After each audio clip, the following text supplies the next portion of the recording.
Ada satu nama yang seharusnya jadi presiden Indonesia bukan berdasarkan rumor, bukan berdasarkan klaim pengikutnya, tapi berdasarkan dokumen resmi yang ditandatangani Soekarno sendiri pada Oktober 1945. Nama itu adalah Ibrahim Datuk Tan Malaka. Hai penjelajah waktu, selamat datang di labirin sejarah, tempat di mana masa lalu tidak pernah benar-benar berlalu. Bersiaplah untuk menyusuri lorong-lorong waktu dan menemukan cerita-cerita yang tersembunyi di balik tirai sejarah. Coba kamu tanya 10 orang di jalan soal siapa Tan Malaka. Kemungkinan besar mayoritas akan menggelengkan kepala atau paling banter menjawab dengan sangat ragu. Nama ini nyaris nggak ada di buku pelajaran sekolah. Nyaris nggak disebut di Museum Kemerdekaan. Kalau muncul pun cuma jadi catatan kaki kecil di sudut halaman yang jarang dibaca. Padahal orang ini adalah salah satu intelektual paling brilian yang pernah dilahirkan di Indonesia. Orang yang selama 2 dekade lebih diburu oleh polisi kolonial di setidaknya 9 negara.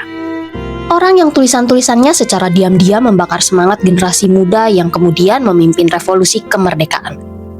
Dan orang yang namanya dalam momen paling kritis menjelang kemerdekaan dipilih sendiri oleh Soekarno sebagai penerus kalau dirinya dan Hatta sampai gagal. Bagaimana bisa seseorang yang sepenting ini menghilang begitu total dari memori bangsa?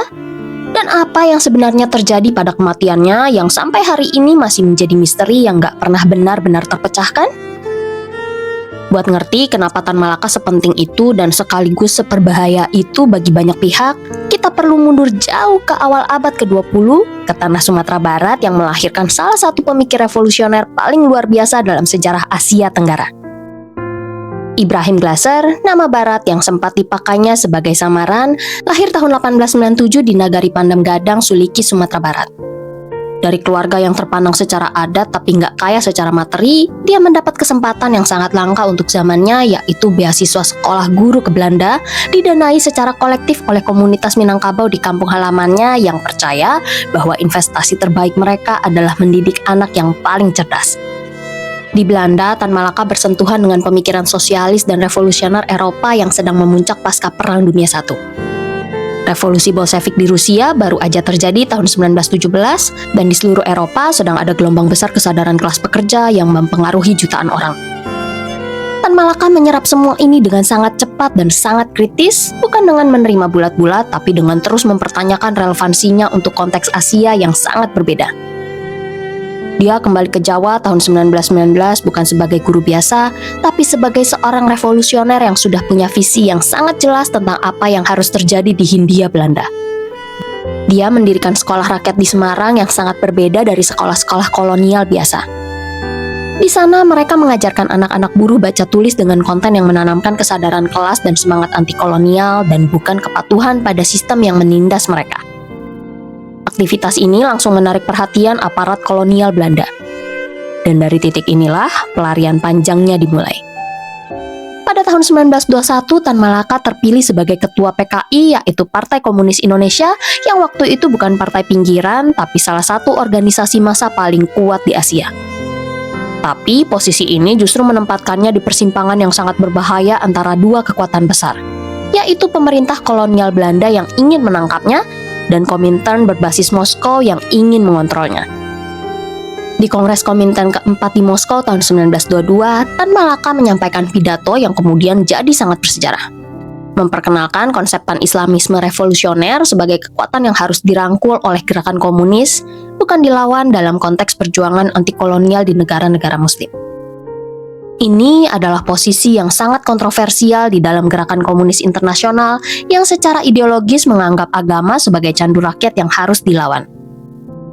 Keberanian intelektual untuk menentang garis Moskow ini adalah salah satu karakteristik paling menonjol dari Tan Malaka sepanjang hidupnya dan sekaligus salah satu alasan mengapa dia nggak pernah punya patron internasional yang kuat yang bisa melindunginya.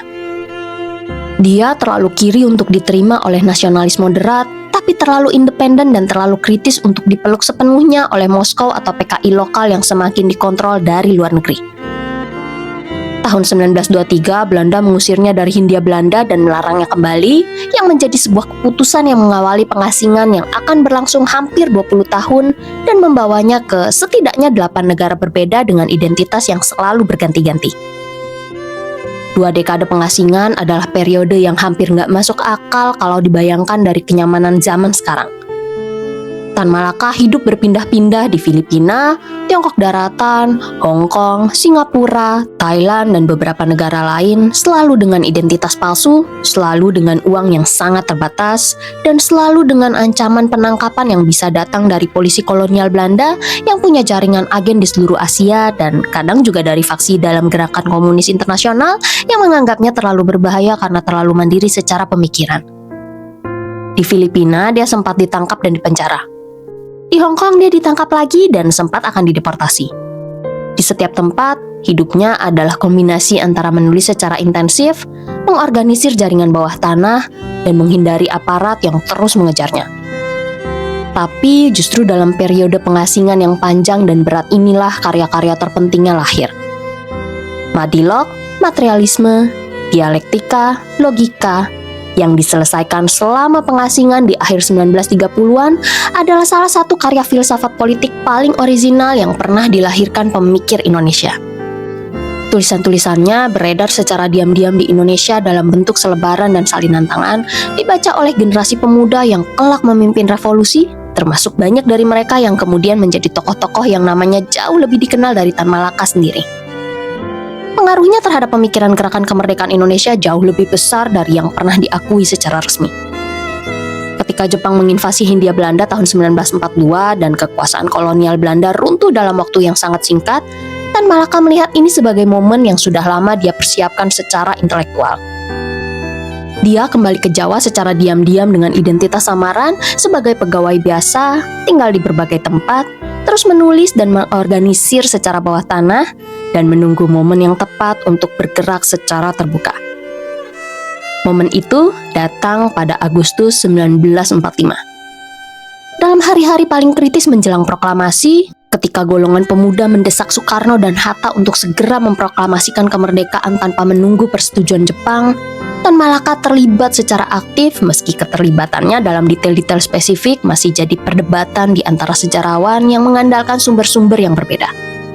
Yang nggak diperdebatkan adalah apa yang terjadi setelah proklamasi 17 Agustus 1945 dalam testamen politik yang ditandatangani Soekarno pada Oktober 1945. Tan Malaka secara eksplisit disebutkan sebagai sosok yang harus meneruskan pimpinan perjuangan kemerdekaan kalau Soekarno dan Hatta sampai gugur atau nggak bisa menjalankan tugas.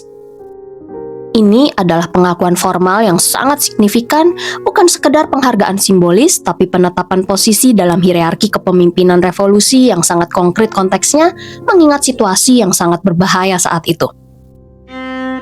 Mengapa Soekarno memilih Tan Malaka?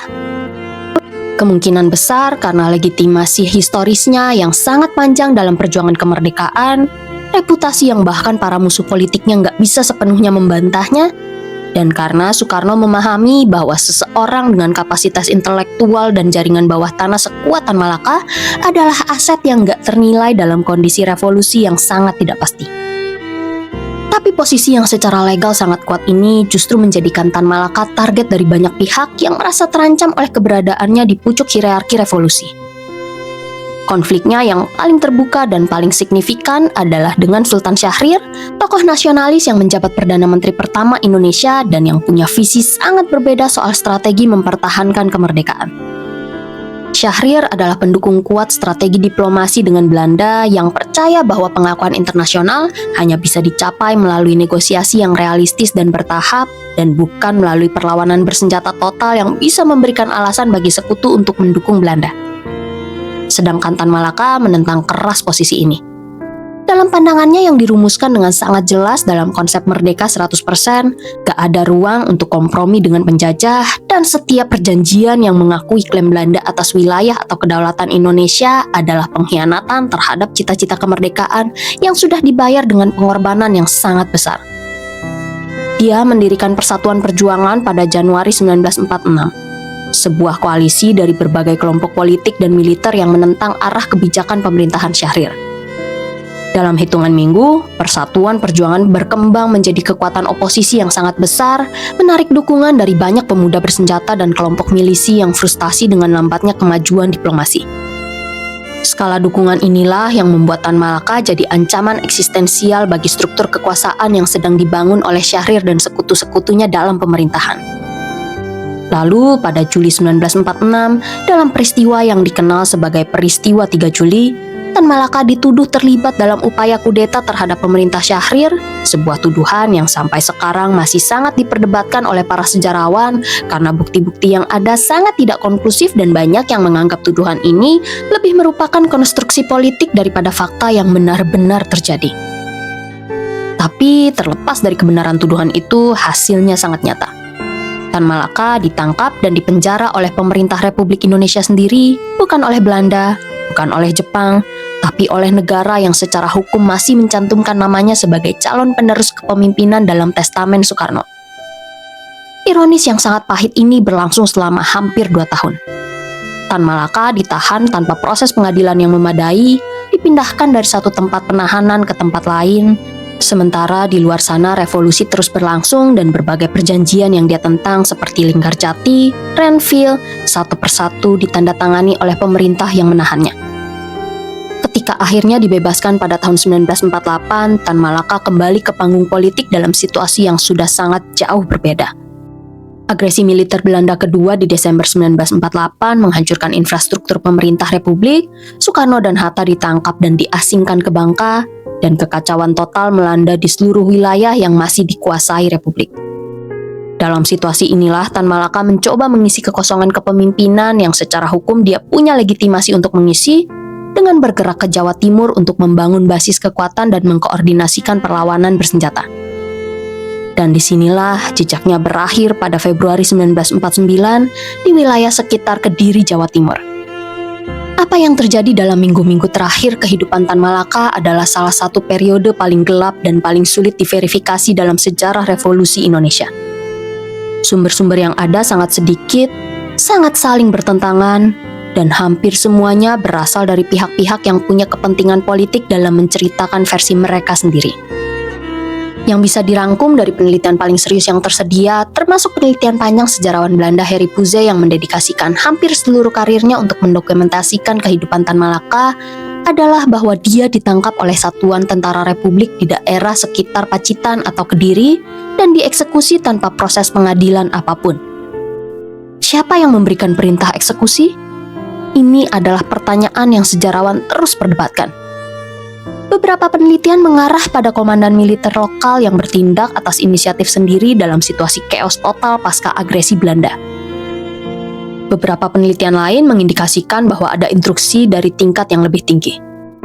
Tapi karena nggak ada dokumen resmi yang pernah dipublikasikan, dan karena banyak orang yang mungkin tahu detailnya sudah meninggal, kebenaran lengkapnya mungkin memang nggak akan pernah bisa diketahui secara definitif. Yang paling mengejutkan adalah soal makamnya. Selama 60 tahun setelah kematiannya, nggak ada yang tahu persis di mana Tan Malaka dikuburkan. Keluarganya tidak pernah diberitahu, tidak ada prasasti, tidak ada penanda resmi. Sosok yang secara hukum adalah calon presiden Indonesia dan yang pada tahun 1963 sudah resmi diakui sebagai pahlawan kemerdekaan nasional oleh Soekarno sendiri, dikuburkan di lokasi yang gak diketahui selama lebih dari setengah abad. Baru pada tahun 2009, tim peneliti dari Universitas Indonesia yang dipimpin Harry Puze berhasil mengidentifikasi sebuah lokasi di Desa Selongpagung, Kediri, Jawa Timur sebagai kemungkinan lokasi makam Tan Malaka berdasarkan kesaksian orang-orang tua di desa itu yang masih menyimpan memori tentang eksekusi dan penguburan yang terjadi puluhan tahun sebelumnya. Identifikasi ini melibatkan ekskavasi dan analisis sisa-sisa tulang yang ditemukan, meski secara forensik konfirmasinya masih belum sepenuhnya definitif karena minimnya materi perbandingan DNA. Namanya seolah dihapus begitu sistematis dari sejarah resmi. Dari sisi Orde Baru, alasannya sangat jelas. Latar belakang Tan Malaka sebagai bekas ketua PKI, meski dia sendiri adalah kritikus keras PKI dan berkonflik tajam dengan partai itu sepanjang hidupnya, cukup untuk menjadikannya persona non grata dalam narasi sejarah resmi rezim yang membangun legitimasinya di atas anti-komunisme yang sangat keras pasca 1965. Dalam logika Orde Baru, semua yang berbau kiri harus dihilangkan dan nuansa serta kompleksitas ideologis adalah sesuatu yang gak ada tempat di dalamnya. Dari sisi periode sebelumnya, era Syahrir dan kelompok yang mendukung jalur diplomasi, kepentingannya juga sangat jelas. Mengakui besarnya peran Tan Malaka dan legitimas posisinya dalam hierarki revolusi akan secara implisit mempertanyakan keabsahan keputusan-keputusan politik yang dibuat tanpa persetujuannya, termasuk perjanjian-perjanjian dengan Belanda yang dia tentang keras dan yang di dalam perspektif sejarah bisa diperdebatkan apakah benar-benar menguntungkan Indonesia. Hasilnya adalah penghapusan yang sangat jarang terjadi dalam sejarah, seseorang yang secara formal diakui sebagai pahlawan nasional, yang namanya tercantum dalam dokumen resmi kemerdekaan, tapi yang keberadaannya dalam narasi pendidikan nasional hampir nol sama sekali. Era reformasi membuka sedikit ruang bagi rehabilitasi memori Tan Malaka. Buku-buku biografi baru diterbitkan. Diskusi akademik lebih terbuka, dan ada upaya dari beberapa pihak untuk mendorong agar perannya diakui secara lebih proporsional dalam kurikulum sejarah nasional. Tapi proses ini berjalan sangat lambat dan untuk sebagian besar masyarakat Indonesia, nama Tan Malaka tetap terasa asing. Sebuah kenyataan yang sangat menyedihkan untuk seseorang yang menghabiskan seluruh hidupnya dari usia 20-an sampai hari kematiannya di usia 50-an, berjuang untuk sebuah negara yang akhirnya memilih untuk melupakan pengorbanan itu. Kisah Tan Malaka bukan cuma tentang satu individu yang dilupakan. Ini adalah pelajaran tentang bagaimana sejarah sebuah bangsa bisa ditulis ulang, diedit, dan dikurasi berdasarkan kepentingan politik penguasa di setiap eranya, dan bagaimana narasi yang kita terima sebagai sejarah resmi selalu jauh lebih tipis dan jauh lebih selektif dari kenyataan yang sesungguhnya terjadi. Pertanyaan yang seharusnya kita tanyakan bukan hanya siapa Tan Malaka, tapi siapa lagi yang namanya sudah dihapus dari cerita yang kita pikir sudah kita ketahui? Gimana menurut kalian? Apakah sudah waktunya Indonesia benar-benar menempatkan Tan Malaka secara penuh dan proporsional dalam sejarah resmi dan kurikulum pendidikan nasional? Atau kontroversi ideologisnya akan selalu jadi alasan untuk menunda pengakuan yang sudah seharusnya dia terima? Tulis pendapatmu di kolom komentar ya. Kalau kamu suka bahasan seru kayak gini, jangan lupa like, subscribe, dan nyalain loncengnya biar nggak ketinggalan episode-episode menarik dari Labirin Sejarah. Sampai di ujung labirin kali ini. Tapi jangan khawatir, masih banyak lorong waktu yang menunggu untuk kita jelajahi bersama. Sampai jumpa di petualangan berikutnya penjelajah waktu.